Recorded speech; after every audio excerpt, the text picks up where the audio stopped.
জয় শ্রীকৃষ্ণ। প্রভাতে ঘুম থেকে উঠে অন্তত এই দুটি মন্ত্র আমাদের প্রত্যেকেরই উচ্চারণ করা উচিত। ছোট্ট দুটি মন্ত্র, তবু এই দুটি মন্ত্রই আমাদের জন্য কল্যাণ বয়ে আনতে পারে। তাই প্রতিদিন আমরা এই মন্ত্র দুটি অবশ্যই জপ করব বা উচ্চারণ করব। প্রথম মন্ত্রটি প্রভাতে ঘুম থেকে ওঠার পর বিছানা ত্যাগ করার পূর্বে, অর্থাৎ পা মাটিতে রাখার পূর্বে এই মন্ত্রটি উচ্চারণ করতে হয়। এই ধরিত্রীকে আমরা জননী বলে থাকি। সেই জননীর নিকট ক্ষমা প্রার্থনা মন্ত্র।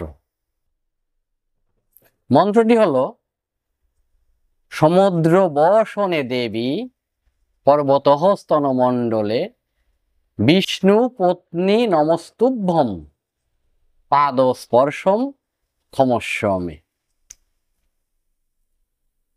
অর্থাৎ এই ধরিত্রীকে আমরা জননী বলে থাকি, জননী বলে আখ্যায়িত করে থাকি। তাই সেই জননীর উদ্দেশ্যে, এই ধরিত্রী মায়ের উদ্দেশ্যে ক্ষমা প্রার্থনা করে এখানে বলা হলো যে, হে জননী, যার আবরণ বা বেশ পোশাক হচ্ছে সমুদ্র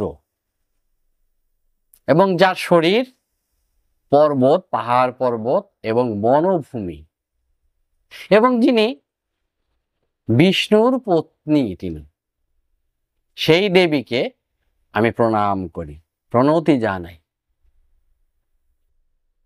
এখানে বলা হলো যে তুমি তো জননী, তাই হে জননী, আমি তোমার উপর পা রাখতে যাচ্ছি, এটা তো আমার অপরাধ হবে। কাজে তুমি আমাকে সন্তান মনে করে তুমি জননী রূপে আমার সেই অপরাধ তুমি ক্ষমা করো মাগে। সে জননী, তুমি আমার অপরাধ ক্ষমা করো। এখানে প্রকৃতির প্রতি শ্রদ্ধা জ্ঞাপনের একটা প্রতীক হিসাবে মানা হয়। আর দ্বিতীয় মন্ত্রটিতে আমরা হাতের তালুর দিকে তাকিয়ে এভাবে আমরা মন্ত্রটি উচ্চারণ করব, যে কি, করাগ্রে বসতে লক্ষ্মী, কর মধ্যে সরস্বতী, কর মূলে তু গোবিন্দ, প্রভাতে কর দর্শনম। তারপর আমরা প্রণাম করব। এখানে বলা হলো যে আমাদের হাতের যে কর, সেই করের অগ্রভাগে শীর্ষে হচ্ছে ঐশ্বর্যের দেবী লক্ষ্মীর অবস্থান, এটা মনে করা হয়। আর করের মধ্যখানে বিদ্যার দেবী, জ্ঞানের দেবী মাতা সরস্বতীর অবস্থান। আর করের মূলে, অর্থাৎ কবজিতে মূল অংশে স্বয়ং গোবিন্দ বিরাজিত, গোবিন্দ বিরাজ করেন। তাই এই তিনজনকে, ঐশ্বর্যের দেবী, বিদ্যার দেবী এবং স্বয়ং গোবিন্দকে প্রভাতে উঠে প্রণাম জানানো হয়, প্রণাম করা হয়।